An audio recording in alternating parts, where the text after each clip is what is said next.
Hola, queridas y queridos todos, bienvenidos a Charlas con Café. Estoy muy contenta de saludarles desde este Palacio de los Azulejos y tener casi aquí a mi lado a Christian Busch, que ha hecho un enorme esfuerzo por estar conectado con todos los que queremos saber más de este libro, Crea Tu Buena Suerte, publicado en español por Trillas, y yo voy a conducir la entrevista en inglés y después la van a ver ustedes subtitulada como ahorita les va a aparecer. En inglés se llama The Serendipity Mindset y ya estamos aquí listos para conversar. So, empiezo ya. Querido Cristian, how are you?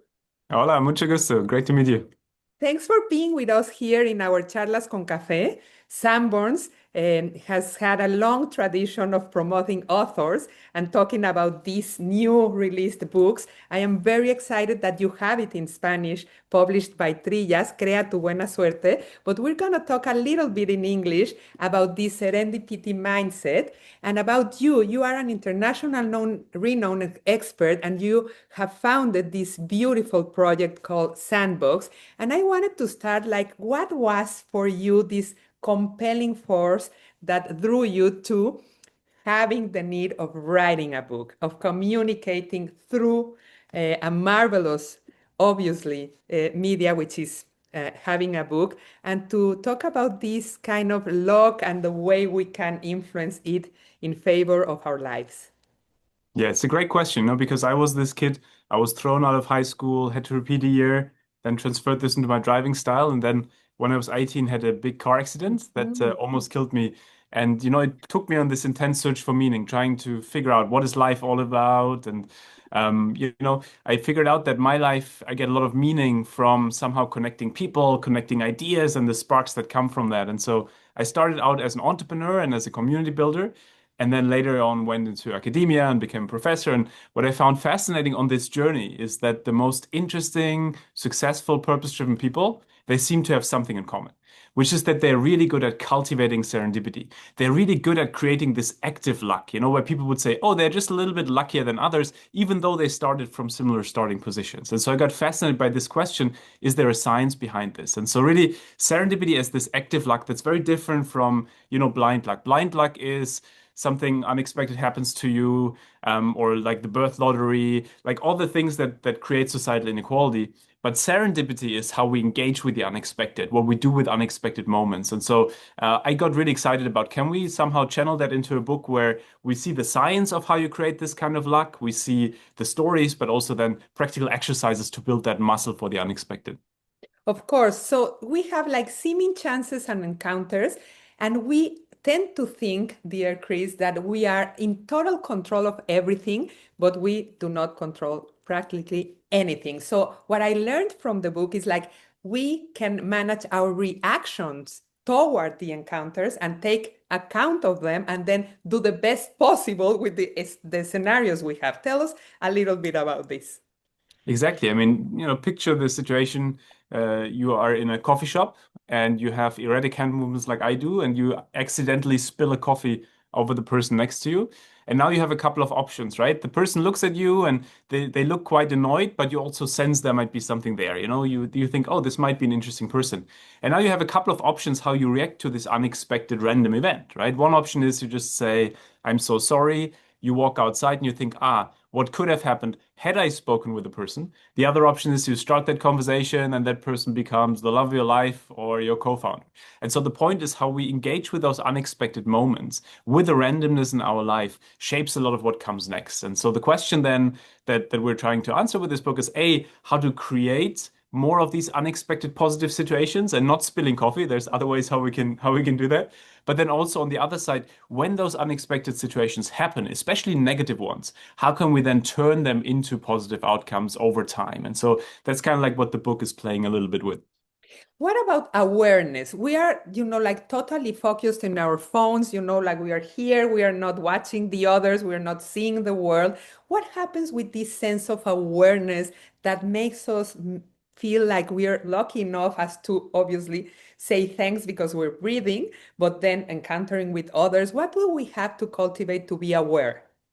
Well, it's interesting. It reminds me of one of my favorite experiments where they pick people who consider themselves to be lucky and people who consider themselves to be unlucky. So people who say, I'm always in accidents, bad things always happen to me. And we probably all know people on this continuum, right? From very lucky to very unlucky. But so they pick one of each, one lucky person, one unlucky person, and they say, walk down the street, go into the coffee shop, sit down, and then we'll have our conversation. What they don't tell them is that there's hidden cameras alongside the street and inside the coffee shop. There's a £5 note, so money, in front of the coffee shop door. And inside the coffee shop, there's one empty seat next to this extremely successful business person who can make big dreams happen. Now, the lucky person walks down the street, sees the £5 note, to your point, like has the alertness to see the £5 note, picks it up, goes inside the shop, sits next to the business person, talks with the business person, they exchange business cards, and potentially an opportunity comes out of it. The unlucky person walks down the street, steps over the £5 note, so doesn't see it, goes inside the shop, sits next to the business person, ignores the business person, and that's it. At the end of the day, they ask both people, how was your day today? And so the lucky person says, well, it was amazing. I found money in the street, made a new friend, and potentially a new opportunity coming out of it. The unlucky person just says, nothing really happened. And that's the fascinating thing, when you look at couples, for example, who go to exactly the same event, one comes back and says, oh my God, I just met the best friend I never knew I had. And the other one comes back and says, oh, this was so boring. It's a lot of times a reflection of how we engage with our environment in terms of the alertness with our environment. It can be with people, it can be with things, right? And so this example also, of seeing the money in the street quite literally is the same, when you maybe in the morning take another street to another street to work, and then maybe you see in the bookstore like a book where you're like, oh my God, I could create a podcast out of this, right? It's this awareness to the unexpected where it starts to happen over and over. So there's a power within, there's a power that we can have. And this is like the people who become these serendipitors are the people who understand this force and use it in favor. Tell us a little bit more about it. Exactly. And that's really what it's about to say. Some people do it intuitively. And so this book is about giving them a vocabulary for it so that now you can say, you don't want to be the person who says, I had a plan, then something unexpected happens, and now I don't have that plan. You want to say, I had a plan, then I cultivated an environment that made it possible that I have an even better plan now, and I Oh. cultivated serendipity, right? And so that's really what it's about. But then what I realized is that the biggest shift actually comes to people who said, oh, but I'm a more unlucky person. And then who realize, oh, it's just small baby steps you can take, like going to the gym, that you can have more luck in your lives. So to give you an example, one of my favorite strategies is the hook strategy. And the hook strategy is all about saying, if someone asks you, what do you do, right, at a conference or at an event or something, instead of just saying, I'm Christian, I'm a professor, and kind of giving you a pitch, you could give them a couple of hooks, a couple of information points where you say, I'm Christian, I study serendipity, but what I'm really curious about is parenting because my 4-year-old just learned how to negotiate. And so what I'm doing here is I'm giving you information points where you could be like, oh my God, such a coincidence. I also recently had a kid and like I have a similar thing. Let's talk about it. And so what you're doing you're making it more likely that unexpected possible overlaps can happen. And so this is really what this mindset is about to say, it's not about saying just be lucky and everything gets luckier. Not at all. This is, toxic positivity. I don't like it. Toxic positivity is everything is good. No, everything is not good. Our house burned down in the wildfires here. Like it's bad. Pain happens. And then Mhm. the question is, can we accept that? Can we somehow, work with meditation, psychologists, whatever it is, on the things we can't change, but then focus on the things we can change. And that's really what the serendipity mindset is about to say, what can we change in this situation and what is under our control? And let's focus on that. Of course, this experiment about being in class, like 70, and just you or the professor asking who is like having a birthday today, and then are like five or six or couples or two or three. And that's fantastic because it made me think about we as humans need connections, Christian. So if you say like, oh my God, my birthday is in May 29, yours too. Wow, how amazing. What's your personality? How do how have you been going in life? So that makes us feel connected. What about serendipity also plays a part in being connected? You talk about community, the importance of belonging into a very, like community, a very, like very close community, but also open to the world who is going to support you and be empathic to you. Tell me a little bit more and for the audiences about these kind of things in the book, which I love. Yeah. Well, it's interesting, the birthday paradox that you just mentioned, right? So this idea that because we have so many relationships with other people, it's very likely that something unexpected happens because there's all these different relationships. So, you mentioned the example. If you have a classroom of 80, 90 people, there's a 99.99999 likelihood that two people have the same birthday. When you have a room of 23 people, there's a 50%, 50% likelihood that two people have the same birthday. That's crazy, right? And I highly Great. recommend for the listeners, like Google birthday paradox. It blows your mind because it's just incredible that you think about that. There's one of the problems we have in the world is that we think quite linearly, right? We think like, oh, you can plan something because you know the variables.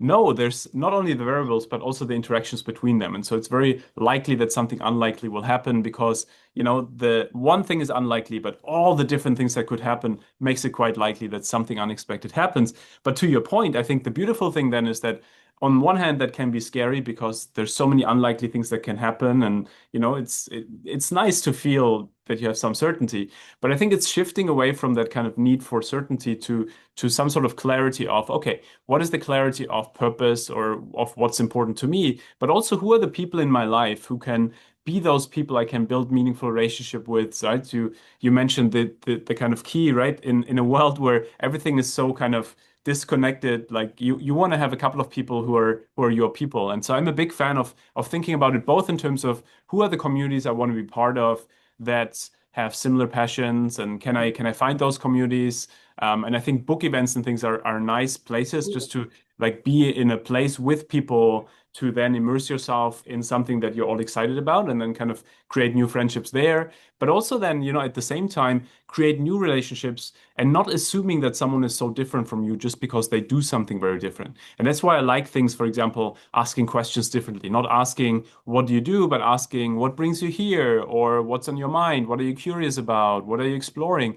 Because those kind of questions, they open up this potentiality that, yes, you might be they're a very different person from me, but we might have very similar challenges, right? I might also have a family member who has a tough period or things like that, right? Where then we connect and we realize we have much more in common with people than we think. Because obviously we need each other, and this you make it clear in the book. So not only the Socratic questions that you have mentioned now, but the types of serendipity too. There's like a thunderbolt, maybe like an event that is totally unexpected for us, not the lottery, but maybe an encounter. Maybe you go to a conference, and to see it and to see the chance. For me, it was like very clear throughout the book that like I have to notice the chances and be there, like be able to talk, be open, be aware, all these things, but also curiosity. Tell us a little bit about curiosity. Yeah. Well, one of my favorite books is The Little Prince. Mm. I don't know what the Spanish translation would be. Maybe El the Principito. El Principito. Ajá. And so, because I love this idea that there's someone who's just asking why all the time. And I think that's kind of we can all learn from, right? This idea that let's wonder why we do something. Why are we doing it? And the more you have that curiosity about yourself, about other people, the more you understand motivations, the more you understand what could work. And so, I always liked Toyota, the founder of Toyota, the car. He always had this, the idea that you have to always ask why a couple of times. Like when a car breaks down, for example, and you say, oh, the car broke down because there's a broken tire. And then you ask why? Oh, it's broken because like the thing within it like didn't really work. Well, why didn't it work? Well, because we didn't do X, Y, Z. Oh, why? And then you do that a couple of times and you realize there's a much bigger problem behind the small problem. And it's the same with, in relationships. Like take the example, you put your toothpaste in the wrong place and your partner says, oh no, like again, you put your toothpaste in the wrong place and you have a conflict about it. It's not about the toothpaste, right? It's about you ask them then why do you think that's so important? And maybe she or he says, well, because it's a lack of respect that you're showing me. And then you can address that. But it's not about the toothpaste itself, it's about the underlying need. And so I think the more we understand the underlying needs, the more we're curious about these, the more we can then connect the dots and really find those interesting solutions. And also the benefits for organizations. It's very important in the book that you make this clear. Not only, like these huge personalities that have made it in business and are okay and their people are well and everything. So in the day-by-day basis, who are the people I am working with and what is our mindset? To which goals is it set? What do we have to do in an organization to be, like ordered, respectful, and also aware that we are pursuing the same? Absolutely. And I think, the important thing here is, so we did a study with some of the most successful CEOs in the world, and we asked them, what is it that makes you truly successful? And one of the key themes is really, and Tom Lindeberger said it beautifully, that cultivating serendipity is an active approach to leadership in times of uncertainty. Because when Wow. you're leading in times of uncertainty, there's only so much you can plan out, and then the rest you have to build a muscle for the unexpected for yourself and for your teams. And so one way to do that, for example, is, Ajay Banga, when he was running MasterCard, he said, I want to bring 400 million people who were not in the financial system yet into the financial system, right? The poor, like, this is our goal, this is our North Star, here's our strategy. But I'm telling you already now, if Hilda in Cape Town tells us that the strategy doesn't work with her, we will adjust the strategy, and that is part of our plan. And so, this having a North Star, but also an openness to the unexpected, but then also building that into the day to day. For example, by asking in the weekly meeting, what surprised you last week? It's a very simple question, but if you ask people what surprised you last week, they Yes. look out for these unexpected things. And then they say, you know what? Maybe we could develop a much more interesting product that is actually doing what they really need, the customers. And so that's how things like the potato washing machine or so can emerge.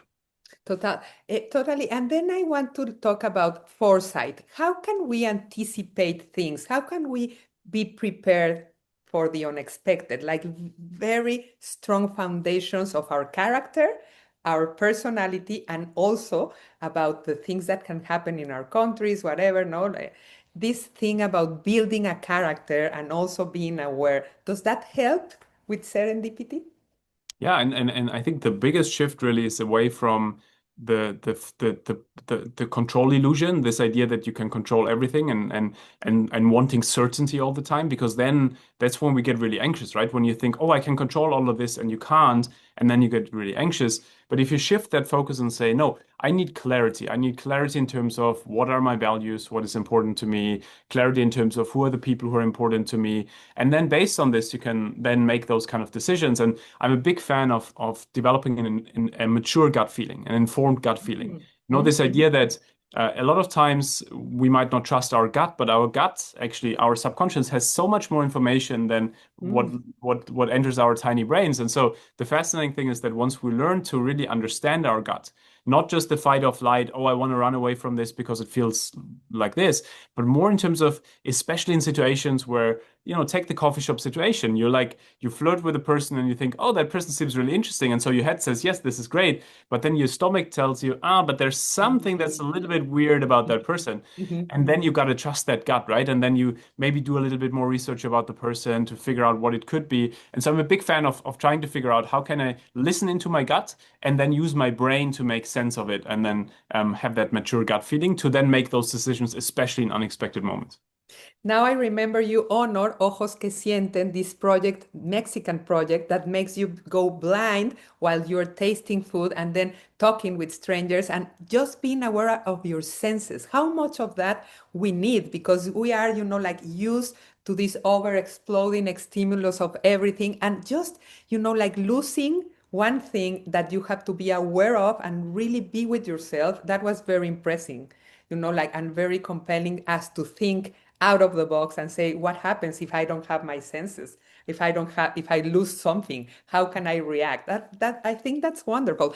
Have you learned that from leaders and from people who are, like maybe lacking some things and they learn to overcome others as we all humans are?